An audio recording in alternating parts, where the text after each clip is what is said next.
Peace and blessings, community. This is Rainier Avenue Radio, Centering Voices with Blaze. And I'm your host, yours truly, Blaze Vincent. Back on a short hiatus, but just good to be back. I would just want to start this show off by talking about cooperative economics, particularly from the Black community and BiPOC community, or communities that it was historically, deprived of participating, in the United States economic system, or at least had, historically exploited. That's been a significant impediment for our community currently in 2024, as where we find our communities that were under-resourced and gentrified. And as those of us who are resilient, making it through those struggles, seeking to build generational wealth for our children, seeking to make ends meet for that matter, it's definitely highly important that we understand the principle of cooperative economics, working together with the resources that we have, strategizing towards creating value and producing and not simply consuming, and ultimately working together to really build and rebuild from, our historical depravity. And so my next guest is a community organizer who organizes around cooperative economics. He's the co-owner of Avole Coffee, co-founder of the BiPOC Infrastructural Services, and CEO of Avole International Enterprises. And, my next guest is a very special guest, as all my guests are special as they're all for community. So without further ado, I would like to bring Gavin Amos to the show. Everybody. Oh, I'm in here. Brother. Hey, what's up, Blaze? Peace, brother. It's great to have you here. So real quick, I just want you to introduce yourself. Just tell us where you're from. Tell us what you're passionate about. And just tell us how you got to be a community organizer, particularly, centered around cooperative economics and social entrepreneurship. Yeah, for sure. So I'm from Bakersfield, California. I moved to Seattle when I was 19. And as soon as I got to Seattle, I enrolled to Seattle Central College. And I spent about like 3-4 years there, getting my general education and just really trying to participate in like the student clubs and things like that. I always try my best to stay active. I was new to town, and I'm gonna be real. I moved to Seattle because I thought everybody was a Black Panther. And I wanted to be like a Black Panther really bad. So and then I just kind of wanted to just get out of California and experience something different. And yeah, don't regret the move. I loved every moment here, even when it was difficult, it was tough. I just really enjoy even having the opportunity to share this space with y'all. Most definitely. So you got a lot of moving pieces going on, a lot of stuff that you're passionate about, a lot of collaborations. I met you, just in the midst of, community organizations and collaborations and things coming together. And so, first and foremost, I want to, you got a coffee shop right in the Central District, right where I grew up at, right in Liberty Bank building off of Union. And I just want you to share, how you came about, wanting to create a coffee shop, and then just for me, I want to just commend you with how important it is for you to be a business owner, in the Central District, right, in our community, right, and what that means to you. So I would love for us to start right there. Right. I appreciate that, Blaze. So, the whole story about us getting on Union is actually like a pretty crazy story.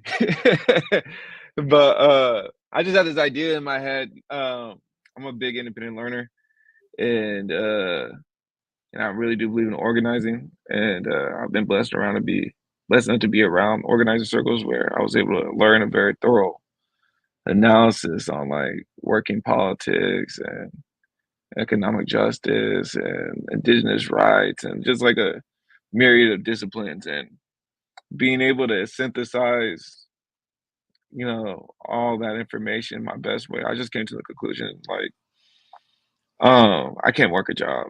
I'm just not that person. I just can't do it. I try really hard and it just doesn't work out for me. And I'm not necessarily like mature enough to go to the university or have enough money to do that. So, I just like kept on running into a wall. So I eventually was like, man, the only way for me to feel any type of freedom and to be able to learn and be able to imagine what it's like to be decolonized in this system, you kind of have to own a business, and you got to do import export. This is what this country's founded on: import export entrepreneurship. And just count my blessings that we're in a time of in our history as a young black man. I could just walk outside and decide that I want to do coffee trading with Ethiopians, and they're my neighbor. That's exactly what happened. I made that decision in my mind. That's what I want to do, and that's how I want to spend my time. And I don't have a lot of it on earth, and I just want to really commit myself to something I enjoy, and like limit as much harm as I do. Just interacting with that. So, uh, I and I was like, man, this is a really good idea. So I can't be the only one with this idea. So I was like, man, there's gotta be a young Ethiopian brother out there that would just be like, yeah, sure, bet, jump on, let's do it. And Solomon happened to be that guy. So here's what happened. I walked into his coffee shop. I told Straight, I was like, man, I want to be a business partner. You don't gotta pay me. I just want to eat and pay rent. And the 2 weeks later, he called me up on it, and he was like, man, let's do it. And yeah, you've just been rocking ever since. So it's funny. So I didn't know anything about business. I knew nothing, like absolutely nothing. And there's hella times where Solomon had to like sit down and like teach me the basics, and just make it hella practical for me to understand. Because God bless Solomon, the man's he's first generation from Ethiopia. The place that I grew up seeing, the only thing I know about Ethiopia, there were starving children there. That's how the Western propagandized that nation, that country, that history, that legacy. So when you get deeper into it, you know that Ethiopia, what happened with their independence against Italy is what inspired Marcus Garvey. So so it's like there was like so many factors and layers. It's like, man, like me being out this opportunity to be able to even experience Ethiopia, Ethiopian people in a communal fashion, and it's about coffee, where coffee is from Ethiopia. The bean is indigenous; they still grow it the same way they've been growing it in forever, and that's why it's important for when we talk about like economic movements, like indigenous people got to be at the forefront because their technologies with the land. And that's what I really wanted to prove. Like that's like the master plan. We get to the back end of this once we figure out all this economic stuff, this HR stuff, the figuring out how to, you know, just triumph over our conditions. Like, we want to be able to really pop ourselves up with some science. and So I love that's what I love about you. Like, from the outside looking in, it just seems like a coffee shop, right? But your entrepreneurship, with that coffee shop is so informed, right? By, not only just, black people from the diaspora, right? But the connection to yeah, black people all across the world, including, our sisters and brothers from Ethiopia, yeah, right? And understanding their history. And then how, one thing you talked about was the technologies with the land. So can you dig a little deeper with that as far as the yeah. technology being in the land? Technologies with the land, man. So like the West, they come to where we're from, right? The places that we're indigenous of, and they always marvel at how virgin the land is. That's like the language they use, like it's untouched, because that's what they imagine untouched. Like them leaving their land alone, it will look like that, right? But they don't understand that that's actually uh planned gardens by the people of the land because they pray to it. They have certain customs and rights that's been learned from thousands of years. all this lushness in America, all this wealth that they so called walked into, and there was nobody left. All that stuff was planned. It is what is how our folks develop technology. We build things recycle back into the earth, and it's the most efficient way of living. It's like, but that's where we're coming to right now in this time is just the decadence of the West and how it's about to eat us. And so So what would you think our yeah, strategy to stay ahead of that would be? ahead of that, man, that's a tough call, man. But it's like, we gotta find a way to supersede it. Okay. Yeah, you gotta find a way to supersede it. Uh, I don't think it's possible to succeed from it. Their infrastructure is everywhere. You just gotta organize beyond it. And that's where it really real talk about like linking up the people, be able to see past people's, miscommunications mostly. I Yeah, think most definitely. most of the And time. so that's a great segue to go into, your the other thing that you co-founded, right? The BIS, BiPOC Infrastructural Services, right? Because I think that's like the response to what you're kind of alluding to right now. So Yeah. I'd love for you to, to drill into that for us. Yeah. So when we talk about economics, you gotta think of it as something that's vertical rather than linear. So when you break out the ladder and as you prop up the system, there's about 7 to 8 levels of the economy that is considered critical infrastructure for a functioning nation. So, for or a functioning business structure. So you got processing, you got storage, you got distribution. You got production, storage, distribution, processing, retail, marketing, and then I missed in the middle. There's aggregation. So there's about 8 levels that you can start a business on and specialize in that specific part of the economy, right? So basically, what the BIPOC Infrastructural Services is to sit down with folks and be able to have the youth involved with this process of being able to sit down with the small businesses that exist, and then with the folks who are looking to start businesses for them to be able to have help to be able to navigate and pinpoint like where do you fit, you see yourself fitting within this infrastructure, and whether or not you see yourself as a person delivering services. I want to be able to expedite that process of learning and be able to break it down to folks into a way that how I understand it. I feel like we understand things similarly. You it's just the process of just coming from the mud and just really just calling it out. I have to be honest. I learned most of the things I know came from the city. I'm very blessed for it. I didn't know anything coming out here. I had to learn a lot, and I'm just grateful to be able to find things that I find value in sharing. Yeah, man. I like I said, I appreciate it. And like I said, bringing on community individuals that serve, like you're the epitome of community organizing, but community organizing in an aspect, right, from an entrepreneur level, from an ownership level, and then what you're talking down from a systems level, right? When you're talking about self Hmm. sustainability and autonomy, right, outside of being dependent, from a system that historically wasn't in our best interest. And so, that's what I find, definitely inspiring and definitely, something that, kind of keeps my wheels spinning as far as, you know, um, how you look at creating business, how you look at collaborating, and then ultimately how you look at long-term strategies for sustainability and how we uplift our community. And Hmm. so, speaking of that collaboration, I know you was talking about it. You got a hackathon. You were sharing with me about a hackathon. Can you tell me what your hackathon is? What's it about?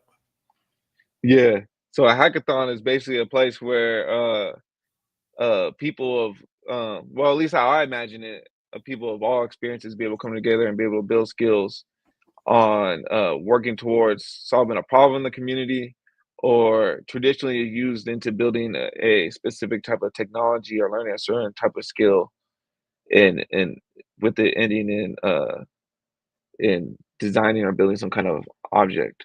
or software. So how I imagine this hackathon, I want to just be able to bring more literacy about conversations about data and data sovereignty, and be able to organize our data. And um, the goal of it at the end of this is I want us to be able to find a way to design a streaming app with what's available to us, and then going ahead and building it. So, and be able to show that it's like, like you have a group of 4 to 8, 12 people, you could do this in 2-day sessions, right? It won't be the best app. I mean, you're gonna see there's gonna be a lot of bugs, but that's an experience that we all did together, and that's how a lot of these tech companies end up starting. So just be able to provide a platform to be able to develop something like that in our community, and then to continue to gain literacy in that topic and be able to articulate some of the things we're experiencing. Yeah, most definitely, most dope. And what I love about the all the things you got going on, there's a through line that I see with all your endeavors. Right, it starts off with an idea, but it starts off with a collaborative idea with community for people to come together, right, and for us to Yeah. share and create value together. And so, what I do want you to share is like go a little deeper as far as with the hackathon, but like give us the dates. Please give us the share what the title of the hackathon is, Mhm. what dates it'll be, where it'll be at, so we can definitely make sure the audience when they catch this this radio show, they'll be able to be aware to show up. Oh yeah, for sure. Let me pull up the dates real quick. So we got 5 consecutive dates starting on August 10th. The first one will be at the Brighton Apartments, August 10th, out in South Seattle, Rainier and Holly. The second one will be at the William Grove Center. The third one's at Bird Bar Place. And the fourth one is at the Brighton Apartments again, and then we're ending it at the William Grove Center, September 7th. Um, the hackathon, we're calling it the Time Hammer Hackathon. Youth coding workshops, community safety and security is the topics. Okay, So okay. please, we're trying to bring together young folks, 12 to 24. And if you haven't been a subject matter expert, please contact us at timearmor.org.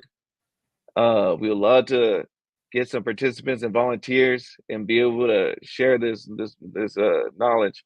Um, I'm grateful to say that we managed to organize a couple volunteers who are willing to provide their expertise. I'm very excited about them. Shout out to Mr. DMR Lynn. I mean, I think well D. I call him D, the data guy. Yeah, And Kwame Morrow. So grateful for being able to put this together. And shout out my business partners, Ed Hampton and Ashwant. They've been working tirelessly on organizing this. So I'm really excited to put this together. Time Armor is a subsidiary of a security company I own with Ed. So I own a security company within the community. We do security for events around town. We call that company a Binding Guard. So we named that after a drinker symbol called a bind. A bind is okay. an X. A bind is an X, and it means fortress. Yeah, well, it's definitely dope. Like I said, I just love how everything's, culturally embedded, right? Did you get that Yeah. historical ancestral wisdom, right? Embedded into, what we're doing at in real time over here. Like I Yes. really love that. Yeah. And I really love that your hackathon is for the youth, right? And you got it located in the central district and the south end, right? Which is super important as far as where a lot of our community members are from. And unfortunately been displaced, right? Due to our lack of financial literacy and the lack of, just the historical, oppression and depravity Yeah. from, You education, want to mass talk about that a little incarceration. bit? Yeah, most definitely. Let's Let's talk talk about it. about that a little bit.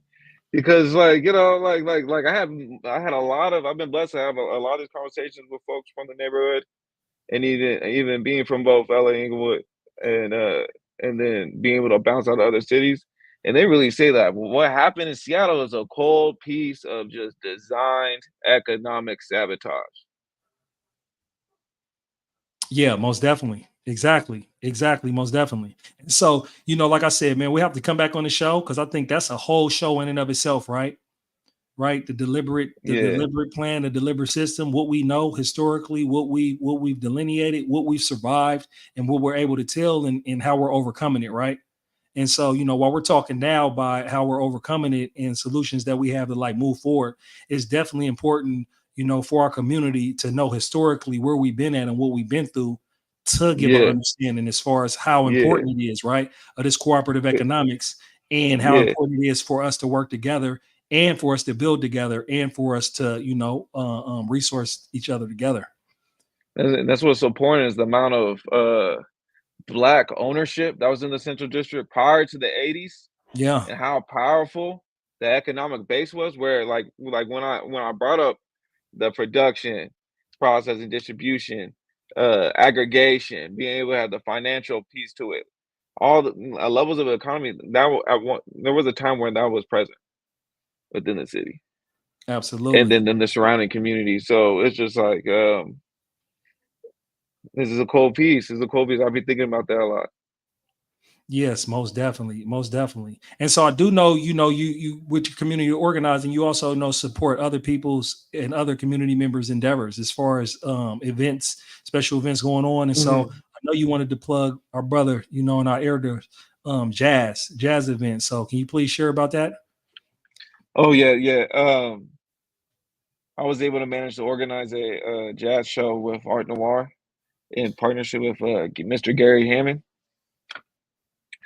Please pull up to hear from the legend himself. He traveled around the world, bringing his soulful saxophone. He played with many famous artists. I think he had a riff in a very famous Stevie Wonder song. I can't remember the song off the top of my head, but he would love to tell you about it. We could play it in the shop.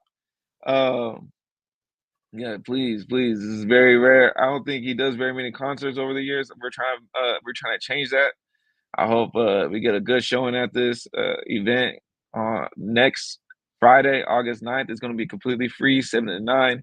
We will also be providing beverages from Avole Coffee. We're going to have some orange juice out there to keep y'all cool. Um, but yeah, I'm very excited about this, and I hope this kicks off a campaign where we get a couple more of these shows from Gary and be able to get him facilities where he could teach youth their cultural history of jazz music. And yeah, this is something I'm really excited about Yes, most definitely. So we're about to wrap up. Like I said, brother, I got to bring you back because there's so much more to unpack as far as when we're talking about cooperative economics. Understanding our history of resilience, right, from just right here in this country and then all over the world as colored peoples. And so, real quick before we leave and sign off, I just want you to let us know where we can find you on socials so we can be able to tap in with you and know where you plugging in all these events so we can keep up with everything you got going on. for sure. You can follow the coffee shop at Cafe Avol. I have a personal Instagram at Gav Lopez 369. And follow Time Armor for hackathon and other safety gear. We have a safety gear line, so we got go bags, we got RFID blocking wallets, we got walkie talkies. So we got a myriad of equipment to make available for y'all. Most definitely, brother. And brother, listen, man, I appreciate all the work that you're doing. I appreciate you coming through and being a guest on my show. Um, and like I said, it's an honor. You really inspire me as far as in my entrepreneurship and endeavors, as far as having that autonomy from simply just working on a salary, but really, creating multiple enterprises and endeavors that creates value, but not only just create value, but create value together in collaboration with my community. So I definitely appreciate you, and I look forward to rotating with you and collaborating on the many endeavors that you have, and future joint ventures that we'll have as well, right? So I appreciate you Yeah. being on the show, my brother. And so as I sign off, I want to bring it back where I started. the importance of cooperative economics, particularly for our community. It's definitely important that we recognize that we can do a lot and go far if we find ways to collaborate and work together. When we understand that we come from a common struggle, that we've overcome common things, and that we share similar aspirations, simply want to be successful and well and resourced, individually, and particularly with our families, and then ultimately with our communities and society as a whole. If we start there, we can put our heads together and our hearts together to work to collaborate, to create value, to rebuild our communities, and be greater than we've ever seen before, and pass stuff off to the next generation for them to continue to build that wealth and health. Real quick, it's an honor for me to be on Rainier Avenue Radio.